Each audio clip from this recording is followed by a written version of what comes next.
I walked into that wedding hall proud, wearing the only suit I owned. It wasn't flashy, it wasn't expensive, but it was mine. And when they saw me, my family burst into laughter. They called me cheap, whispered that I looked pathetic. I bit my tongue and sat quietly, burning inside. But by the end of that night, when the mayor stood and announced me as the secret donor who had saved the entire event, their laughter turned to silence. And that was only the beginning of my revenge. My name is Dorothy Miller, and I am 80 years old. I have lived long enough to know that family can be both your pride and your poison. I raised my children with love, stretched every dollar Henry and I made, and thought I had earned their respect. But respect is a fragile thing when people only value money, appearances, and status. Henry has been gone for 15 years now, and since then, I've tried to keep the family close. My daughter Rebecca always seemed polite, but her husband, Frank, had a way of looking at me like I was just clutter. My son Paul married into money and made sure we all knew it. He'd arrive at family dinners in tailored suits, his wife draped in jewelry, while I poured coffee in my faded cardigan. I didn't mind being simple. What I minded was how they judged me for it. The wedding I'm about to tell you about was for my granddaughter, Emily. Sweet Emily, with her golden curls and soft laugh. She'd been the only one who still came around after Henry died, bringing me flowers on my birthday, sitting with me on the porch. I thought, at least, I still mattered to her. When her invitation came, printed on heavy cream paper with gold trim, I cried. Not because I was invited, but because it felt like maybe, just maybe, I was still wanted. I spent weeks preparing. I couldn't afford a new dress or a salon trip, but I wanted to look my best. I went into my closet and pulled out Henry's old suit, charcoal gray, a little boxy but neat. I had it altered slightly, fitted to my smaller frame. I polished my shoes until they shone and ironed a crisp blouse to wear underneath.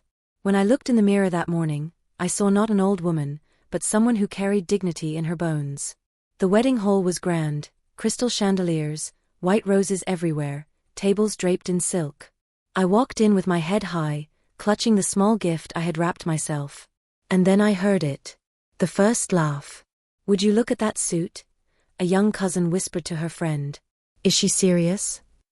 Another chuckle from behind. "Looks like she walked out of the 60s. Then louder, Frank's voice, my daughter's husband, dripping with disdain, "Couldn't even bother to buy a dress? How embarrassing." Laughter rippled through the family table. Rebecca covered her mouth with a napkin, as if hiding her smirk. Paul leaned back in his chair, shaking his head with a grin. Even Emily, my sweet Emily, glanced away quickly, as though ashamed to be seen with me. My cheeks burned. I wanted to disappear into the floor. But I sat down quietly, folding my hands in my lap, refusing to let them see me break. The ceremony was beautiful, yes. Emily glowed in her gown, the vows brought tears to many eyes. But every time I shifted in my chair, I caught the stares, the mocking glances, the whispered comments about my suit. Their laughter clung to me heavier than the fabric itself. At dinner, things grew worse. I sat at the end of the table, ignored, while they toasted each other with champagne. Paul leaned toward Frank, not bothering to lower his voice. "We really should have told her not to come. She's dragging the whole thing down." I swallowed hard, forcing myself to cut my chicken quietly, my hands trembling. But then, the moment came. The mayor of our town, a tall man with silver hair and a booming voice, stood up to give a speech. He thanked everyone for coming, praised Emily and her new husband, and then his eyes swept the room. "And," he said, his voice carrying, "we must take a moment to recognize the generous donor who made this evening possible. Without their contribution, this wedding would not have been the beautiful celebration it is today." The room hushed. Glasses stilled in hands. My heart thudded. I hadn't known there was a donor. I glanced around, expecting Paul or Frank to stand, smug and ready to bask in the spotlight. But then the mayor's gaze landed on me. He smiled warmly. "Mrs. Dorothy Miller." The room erupted into gasps. Forks clattered against plates. Heads turned sharply in my direction. For a moment, I froze. My wrinkled hands gripped the edge of the table, my suit suddenly feeling heavier than steel. I hadn't told anyone. Nobody knew. But the mayor knew. I rose slowly, every mocking whisper from earlier echoing in my ears, and for the first time that night, the laughter died. Faces that had sneered at my old suit now stared in stunned silence. And as I stood there, my heart hammering in my chest, I noticed something odd, something I couldn't explain. The mayor's words had been true, yes. But the way he looked at me, the emphasis in his voice, the faint flicker in his eyes, it was as though there was more to this donation than even I realized. I sat back down, my mind spinning. My family's shame had turned to shock, but in the pit of my stomach, one question twisted tighter with every beat of my heart. Why did the mayor say it like that? When the mayor said my name, the whole hall seemed to lean toward me. I felt their eyes, heavy as bricks. Just an hour ago, those same eyes had rolled, sneered, and mocked the way I looked in Henry's old suit. Now, they blinked wide with shock, mouths slightly open, forks frozen halfway to their lips. Rebecca was the first to break the silence. She gave a nervous laugh, clapping her hands quickly. Well, that's wonderful, Mother. Isn't that wonderful? Her tone was tight, forced. She didn't look at me so much as through me, her cheeks pale. Frank's jaw twitched. He raised his glass but didn't drink, his fingers tapping sharply against the stem. Paul leaned back in his chair, his smile stiff and unnatural. And Emily, sweet Emily, looked at me as though she'd never seen me before. Her eyes darted from my face to my suit, confusion written across every line of her expression. The mayor went on. Generosity like this should never go unnoticed. In times when families struggle to come together, it's heartening to see selflessness shine. His voice carried something else, though, a weight, a pause, as though his words meant more than they seemed. Selflessness. Shine. I sat down slowly, my wrinkled hands smoothing the fabric of my suit. My cheeks burned, not from shame this time, but from suspicion. I had given money, yes, but not enough to cover the cost of that grand hall, those glittering chandeliers, that endless stream of champagne. I had offered Emily a modest check months ago, to help with flowers, or perhaps a dress fitting. Hardly enough to keep the lights on in that palace. So why call me the donor? Dinner carried on, though quieter. People stole glances at me as they chewed, whispers slithering between tables. A cousin leaned into another's ear. She? Really? How could she afford it?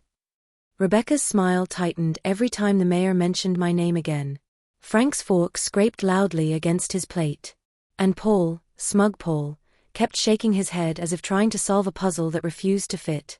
When dessert was served, Rebecca finally leaned close, her perfume thick, her voice low and clipped. Mother, why didn't you tell us? I met her gaze calmly. Tell you what? That you helped. That you gave so much. I let my lips curl into the faintest smile. Not everything needs to be announced, Rebecca. Some things are done quietly. Her eyes narrowed. She didn't like not knowing. She didn't like being blindsided. And in that moment, I realized she and Frank hadn't told Emily that the wedding was partially funded by me, at least, not the way the mayor described it. No, they had told everyone they were the benefactors. That made more sense. The laughter, the arrogance, the way Frank had strutted across the hall earlier, chest puffed like a rooster. They had wanted all the credit. They wanted the story to be about their generosity, their wealth. And then the mayor dropped my name, shattering their show. Good. But then another thought chilled me. How did the mayor know? When the evening finally ended, I slipped out before the dancing began. I walked into the cool night air, the sounds of laughter and music spilling out of the grand hall behind me. My suit felt heavier now, not because of shame, but because of what it represented. I walked slowly toward the taxi stand, clutching my purse, my mind spinning. On the ride home, I stared out the window at the passing streetlights. Something didn't add up. My modest check couldn't have made me the savior donor. Either the mayor had been misinformed, or someone had set me up. The following morning, the phone rang. It was Patricia, my old friend from the community center. Her voice was bright, but curious. Dorothy, I just heard. The mayor himself? Announcing you as the big donor? Oh, you sly fox. You didn't tell me you had that kind of money. I sighed. I don't, Patricia. That's the thing. Silence. Then slowly, then why would he say it? That was the question that rattled my bones. Over the next few days, whispers trickled back to me. Cousins murmured about my hidden wealth. Rebecca stopped calling altogether. Frank, I was told, had been seen arguing with the mayor outside City Hall. Paul came by once, but he didn't step inside, just stood on the porch, his voice low and cold. If you've been hiding money from the family, Mother, it's going to come out. I stared him down. The only thing I've hidden from this family is my patience. And that, Paul, is running out. He left without another word. By the end of the week, I decided I couldn't sit quietly anymore. I put on the same gray suit, the one they mocked, tied my bun tighter, and walked to the mayor's office unannounced. The secretary raised an eyebrow but let me in. The mayor stood behind a polished oak desk, his smile polite but cautious. "Mrs. Miller," he said warmly. "I was wondering when you'd come by." I didn't sit. I stood tall, my wrinkled hands folded in front of me. "Why did you announce me as the donor at my granddaughter's wedding?" His smile didn't falter, but his eyes shifted slightly. "Because you were." I frowned. "I gave Emily a small check, yes. But not enough to fund that kind of wedding. Everyone knows that." The mayor tapped his pen against the desk, his voice measured. "Sometimes, Mrs. Miller, generosity comes in ways people don't recognize. Not everything is about money." His words made no sense, not yet. They dangled in the air, half-truths dressed as riddles. I pressed harder. "Then tell me exactly what you meant." For the first time, his smile faded. He leaned forward, lowering his voice. "Because the truth, Mrs. Miller, is something your family doesn't want revealed. And when it comes out, you'll understand why they laughed at you that night. They laughed because they didn't know. They laughed because they were afraid." I froze. Afraid of what? But he only smiled again, leaning back in his chair. "You'll see soon enough." I left his office with my head spinning, his words echoing like a riddle I couldn't solve. They had laughed at me, yes, but now, their laughter was cracking, their arrogance breaking. Something was coming. Something bigger than mockery, bigger than pride. And deep down, I knew it had to do with me. But what? For days after visiting the mayor, his words refused to leave my mind. They laughed because they didn't know. They laughed because they were afraid. What could my family possibly fear from me? I was 80 years old, with nothing more than a modest savings account, Henry's pension, and a paid-off little house with a leaky roof. Afraid of me? No, it didn't make sense. But then the more I thought about it, the more I realized, maybe it wasn't about me. Maybe it was about what I represented. I began to notice things more carefully. Rebecca stopped returning my calls altogether. When I showed up at her house one morning with a basket of muffins, Frank answered the door in his bathrobe, his eyes bloodshot. "Now's not a good time," he barked before shutting the door in my face. Through the thin wood, I heard their muffled arguing. Paul, always smug, suddenly went quiet around me. He used to boast about his business deals, his connections, and the size of his house. Now he barely said 2 words, his jaw tight, his eyes flicking away from mine as though I carried a mirror he didn't want to look into. And Emily, she didn't visit me at all. That broke my heart more than anything. Patricia noticed too. She came by one afternoon with her knitting basket, plopping down on my couch with a scowl. "Your family's been walking around town with their tails between their legs," she said. "It's delicious, really. You should see the way Frank's face turns red whenever someone mentions the wedding." I gave a bitter smile. They're hiding something. The mayor knows it. I just don't know what it is yet. Patricia clicked her needles together, her eyes narrowing. "Then maybe it's time you stopped waiting for answers to fall in your lap. Maybe it's time you dug." That night, I sat at my little desk with a notebook open. I began listing everything I knew. I gave Emily a modest check. The mayor announced me as the donor. My family looked shocked and afraid. The mayor hinted there was more to the story. Then I added one more line. They laughed at me before they knew. That detail mattered. If the truth hadn't come out, they would have gone on believing I was nothing but a poor old woman in a dated suit. Which meant they had something to lose when people saw me differently. The next morning, I decided to test them.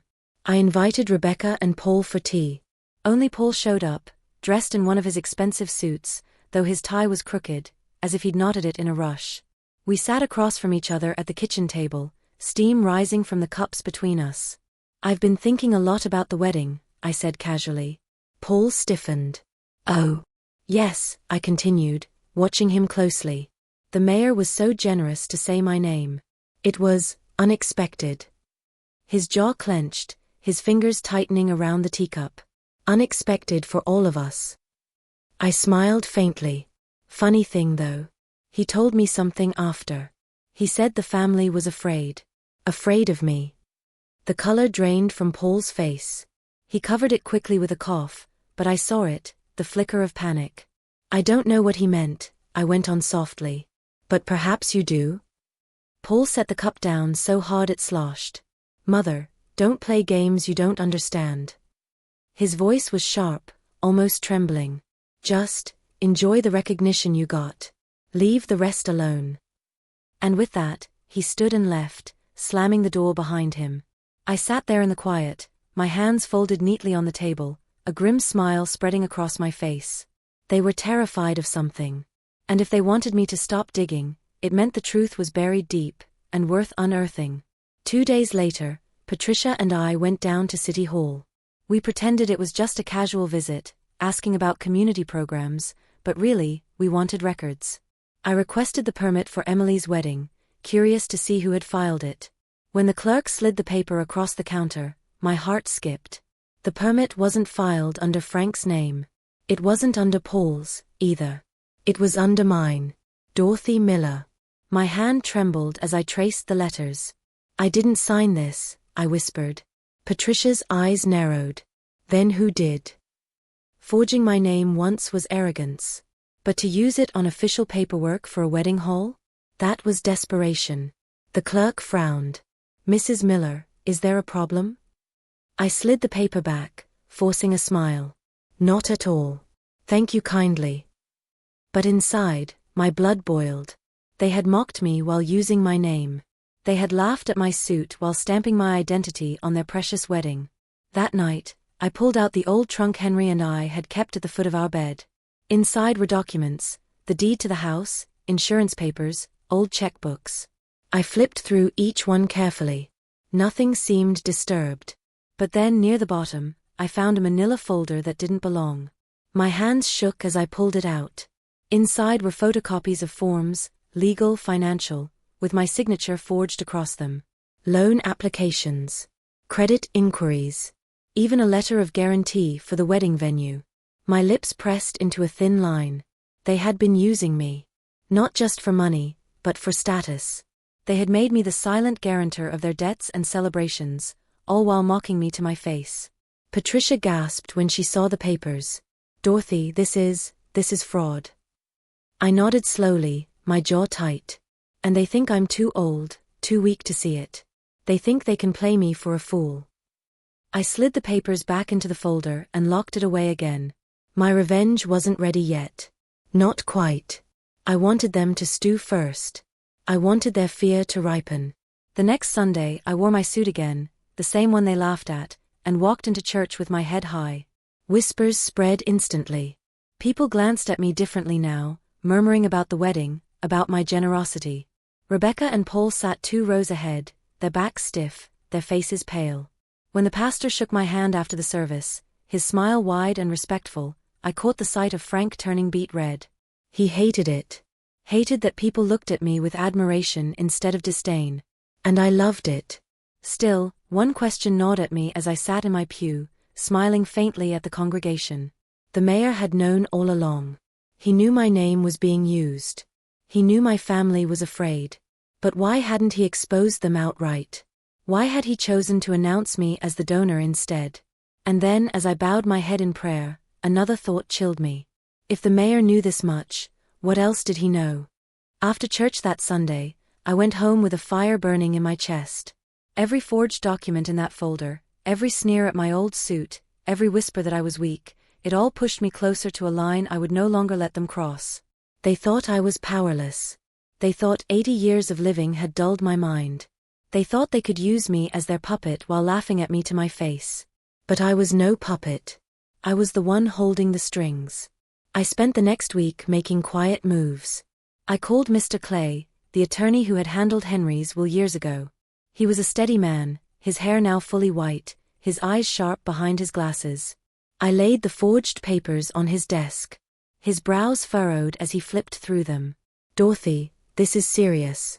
Loan guarantees, venue contracts. If your family signed these in your name without your consent, it's fraud. I know, I said firmly. But I don't want them in jail. Not yet. I want them exposed. Mr. Clay looked at me carefully. You want revenge. I met his gaze without flinching. I want respect. I want the truth. And I want them to feel the humiliation they poured on me, every last drop. He leaned back, steepling his fingers. Then we'll need witnesses. And timing. You'll have one shot to deliver this properly. I nodded slowly. The anniversary dinner is in 2 weeks. They'll all be there. A plan began to take shape, sharper by the day. In the meantime, the whispers in town grew louder.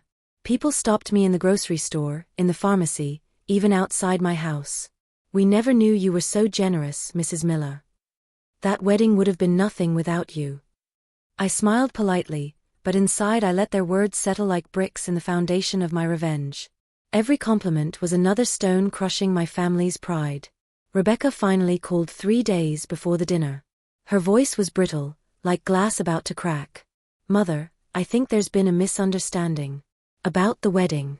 About what the mayor said. Oh. I answered sweetly. I thought it was very clear. Her breath hitched. Well, people are talking, and it's embarrassing. For us. I let the silence stretch before replying softly, yes. Embarrassing indeed. Then I hung up. That night, I sat at my desk writing in my notebook. I listed every cruel thing they'd said, every mocking laugh. Then, in bold letters at the bottom of the page, I wrote, "Announce at dinner." When the night arrived, I wore the same charcoal gray suit. The one they had mocked. The one that had become my armor. I polished my shoes again, pinned a brooch Henry had given me to my lapel, and walked into the restaurant hall where the family had gathered. The room went quiet when I entered. Conversations faltered. Rebecca's eyes darted away. Frank muttered something under his breath. Paul gave a tight smile that didn't touch his eyes. I sat at the long table, folding my hands neatly. The clinking of silverware and low chatter resumed, but I felt the tension like a storm cloud hovering above us. Halfway through the meal, the mayor arrived.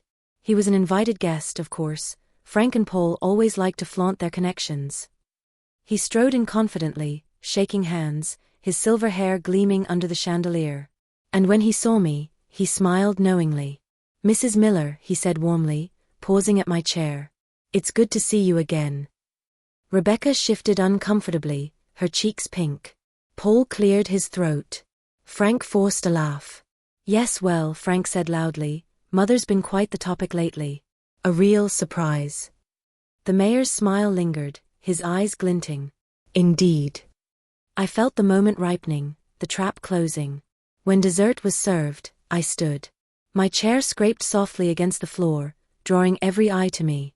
My wrinkled hands rested lightly on the table as I looked around at them, my children, their spouses, cousins, and friends. People who had mocked me, used me, signed my name on papers they had no right to touch. "I want to say something," I began, my voice steady. The room stilled. Even the waiters paused. "At Emily's wedding, many of you laughed at me. You laughed at my suit, at my presence, at what you thought was weakness. And yet, when the mayor announced me as the donor, your laughter died. Why?" Uneasy glances flickered across the table. Rebecca lowered her eyes. Paul's jaw tightened. Frank shifted in his seat. "Because," I continued, "you were afraid. Afraid of what people might think if the truth came out. Afraid of being exposed." I reached into my bag and laid the manila folder on the table. Gasps rippled as I opened it, sliding out the forged documents one by one. "Afraid," I said slowly, "because you used my name. My signature. My identity. To fund your pride." Rebecca's face drained of color. Paul slammed his fist on the table. "This is nonsense." The mayor cleared his throat, his voice calm but firm. "It's not nonsense. These documents have been reviewed. Mrs. Miller did not sign them." The room erupted in murmurs. Cousins leaned forward, wide-eyed. Frank sputtered, his cheeks red. You used me, I said sharply, my voice cutting through the noise. You mocked me while parading around on the foundation of my name. But tonight, everyone sees the truth. I gathered the papers slowly, sliding them back into the folder. The days of laughing at me are over. The mayor nodded solemnly. Mrs. Miller has been more than generous. And more than patient. The community deserves to know her true standing, and the truth about who has really been benefiting from her name. The silence was deafening. Rebecca's lip trembled. Paul sat frozen, his hands clenched. Frank glared at me with pure hatred. But I didn't care. For the first time in years, I felt taller than them all. When I left the restaurant that night, whispers trailed behind me like a cape. People looked at me with respect, with awe, with curiosity. My family sat in ruins, their masks torn off. But even as I walked into the cool night air, the mayor's words still echoed in my mind. Selflessness. Shine. Afraid. What did he know that I didn't? Why had he looked at me like there was still more than the forged papers, more than the fraud, more than the humiliation? The revenge I had served was sweet, yes. But I sensed there was a final layer to peel back. And when I found it, I knew it would be the sharpest cut of all. The morning after the dinner, I woke to a phone ringing off the hook. Neighbors, cousins, even church friends were calling to check in. Some wanted gossip, others wanted to congratulate me for standing tall. But underneath it all, I could feel the tremor running through the family, the embarrassment, the whispers, the loss of face. I had exposed them, yes. I had shown them up at their own table. But the mayor's words still gnawed at me. That look in his eyes, that weight in his voice. They laughed because they didn't know. They laughed because they were afraid. Afraid of what? That afternoon, Patricia and I sat together on the porch, sipping tea. She leaned close, lowering her voice. Dorothy, you've won already. They're humiliated, the whole town's buzzing. But you're restless. Why? Because, I whispered, I don't think I've uncovered everything. Patricia pursed her lips. Then we go deeper. 2 days later, I paid another visit to City Hall. I asked for financial records tied to my name. The clerk hesitated, then handed me a thick file. As I flipped through it, my stomach clenched. Not only had they forged my name on wedding documents, they had tied my name to a foundation grant application. And the grant? It had been approved. My wrinkled hands trembled as I read. The mayor's signature was on the bottom. The money had been released, funneled through a family trust, a trust one had never heard of, created in my name. I marched straight to the mayor's office. He welcomed me in with that same calm smile, as though he had been expecting me. Mrs. Miller, he said gently. I wondered how long it would take you. I slammed the papers on his desk. You knew. You knew they used my name. You knew they forged everything. Why didn't you tell me from the start? He leaned back, folding his hands. Because I wanted you to see it yourself. If I told you, it would have sounded like pity. You deserved the truth, and the chance to face them with it. I stared at him, my chest tight. And this grant? This foundation? He nodded. Your family applied for a community grant under your name. They claimed you wished to be the benefactor for local projects, including your granddaughter's wedding. That's why I called you the donor. Technically, on paper you were. My jaw tightened. But I never signed a thing. I know, he said softly. Which is why I approved it anyway. My eyes widened. You what? He leaned forward, his voice low.